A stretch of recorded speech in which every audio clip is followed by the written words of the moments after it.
Hey there, nerds, it's me, overpowered Mary Sue, final girl, Dr. Jordan Breeding, serving up yet another episode of Your Brain Uncracked, the only show that spent real money harnessing the power of computer-generated imagery for almost literally no reason, and the only show on Cracked that hates practical effects. What is that, like a bat? Just put it right there, Caleb. Whoa!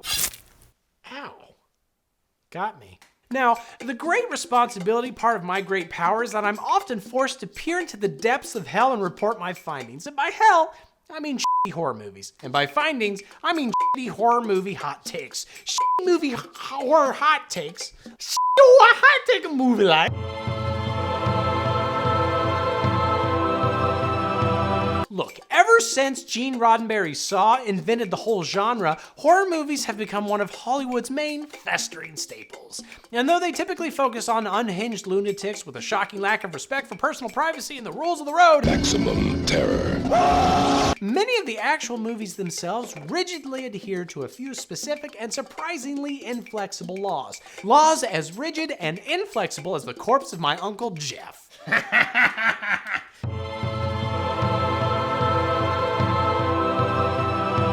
Debatably, the first fiction film literally ever created was a comedy about getting sprayed in the face and smacking a young boy right in his butthole. So it's no surprise how quick the logic leapt from what if movie but scary to what if movie but scary and stupid.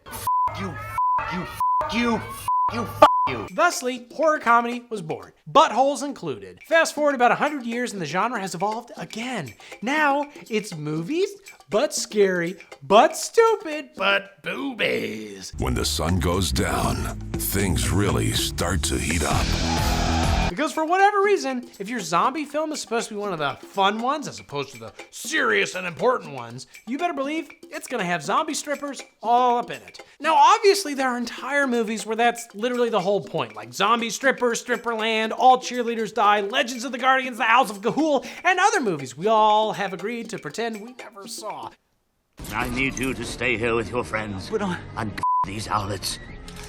But I'm not really talking about those. I'm talking about movies that use the boobies solely as an indicator that, hey, we're having fun now. But in a story that's otherwise not really about boobies at all. A bad story. The world would become innocent again. One of our earliest examples comes from 1996's From Dusk Till Dawn. Now, the strippers technically aren't zombies, but they do technically eat people, so let's not get too pedantic about a film that rides that real thin tonal line between comedy and Quentin Tarantino raping and murdering women. Before you flip out, okay, let me just explain what happened, right? But 2004's Resident Evil Apocalypse knew exactly what it wanted to be, and it shamelessly flashes its fun bag bona fides like that huge Confederate flag right off I-64. The producers clearly realized they screwed up making the first Resident Evil movie too self-serious and focused on dog murder.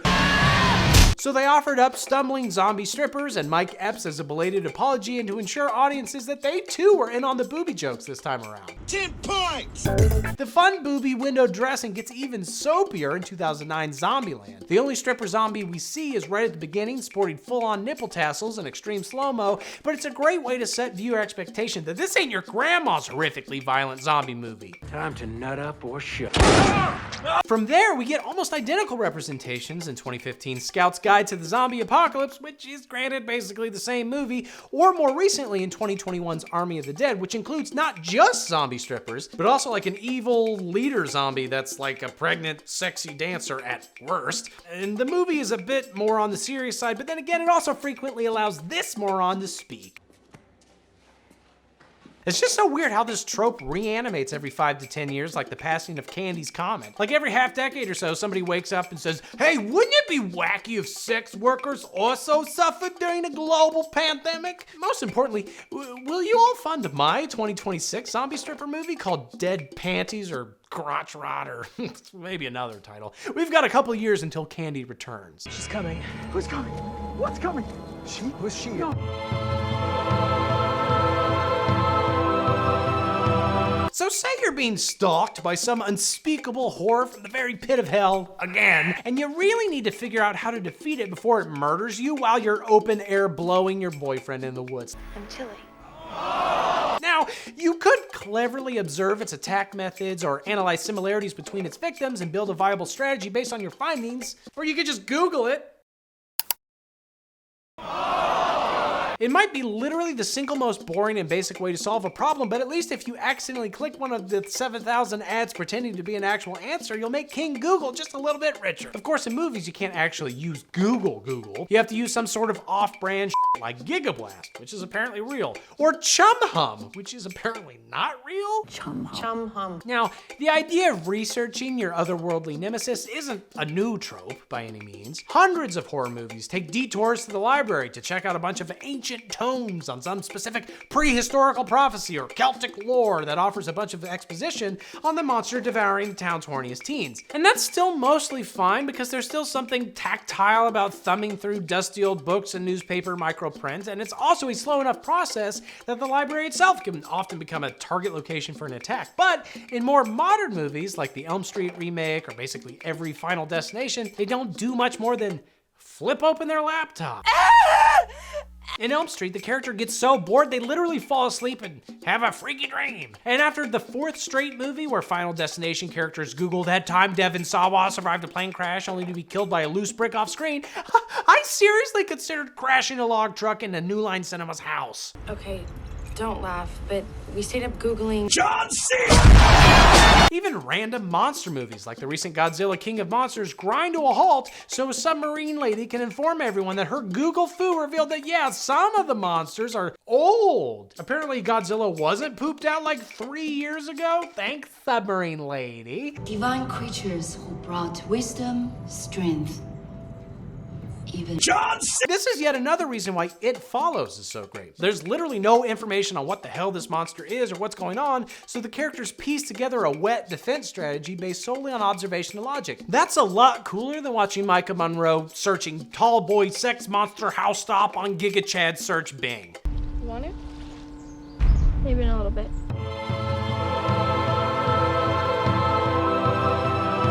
Speaking of It Follows, how did this young ass come into possession of a 40-year-old 1975 Plymouth Grand Fury? That's not a cheap car. Seems like this sex pest would do much better with a Ford Taurus. Now there is a versatile car that has exactly what we're looking for. Taurus! Similarly, Don't Breathe pulls the same shenanigans when our thieves arrive in a 1978 Chevrolet Camaro. Again, old enough to have its own midlife crisis. And now the future is here! Well, it might be because the makers of these movies are fans of classic 80s horror, in which the characters drove these types of cars. You know, because the cars were made in that era. In Evil Dead, Ash drives a 1973 Oldsmobile Delta because the movie was made in 1981. There's no reason Carrie's mom should be tooling around in one in the remake from 2013. Killer, Billy. In the original 1977 The Hills Have Eyes, the heroes drive a swag camper towed by a 1971 Chrysler Town & Country. Again, that's a realistically 6-year-old vehicle helmed by a family of future disembodied blood husks. But in the 2006 remake, the family is driving a 1990 Chevy Suburban towing a 1988 Airstream. Why in the world are these people dragging around a 20-year-old camper on their family vacation? Why wouldn't they purchase something affordable and modern and...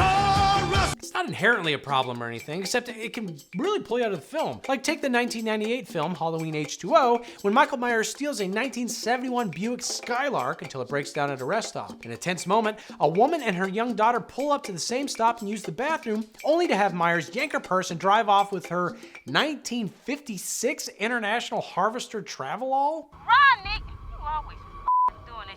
That's right, this very modern woman and her daughter were apparently taking an afternoon drive in a 42-year-old Johnny One-Eyed getaway truck. Just what the hell is going on here? Are they time-traveling gangsters? Is she Jay Leno's wife? This scene could have been 10 minutes of the director cranking it in an auto museum and it'd be less strange and gratuitous. Let's go take a look at it. But that's just one half of modern horror's weird fascination with cars. The other half is they can't stop slamming their ancient road wagons into freaking...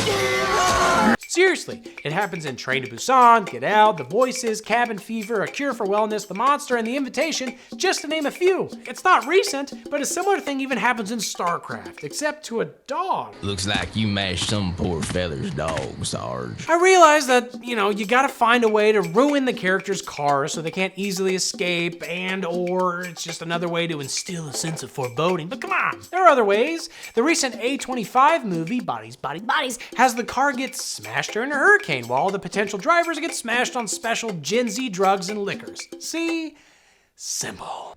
Jordan, is that true? Speaking of things that are terrifying, welcome to Where the Magic Happens. When I'm making a video that I haven't even started on yet, I usually need to watch a lot of movies, right? But the problem is that even streaming services that I've signed up for don't always have the movies that I need, even when I know they're available somewhere. But that's where NORDVPN comes in. See, I could talk about how great NORDVPN is with its, servers in 59 countries and all the nerd shit they do to protect your identity and keep you anonymous online and safe and all that crap, and that's great. But what I really like it for is the fact that it lets me watch these movies on the streaming services I already have by switching my IP address's country of origin. For example, I needed to watch Zombieland again for this video, and it's not on American Netflix. So what I did was I switched it to Brazil using NordVPN, and voila! There it is! I'm watching Zombieland. Everybody wins. And all you gotta do to get the most out of your subscriptions to Netflix or whatever you're signed up for is go to nordvpn.com/literally and sign up. This deal is 30 days risk-free, so if you hate it, just cancel your subscription after 30 days. You've lost no money, and maybe you've gotten to watch Zombieland a couple extra times. Again, just go to nordvpn.com/literally and sign up today. Plus, it kind of just helps the show. And sometimes we need help, right? It's the holidays.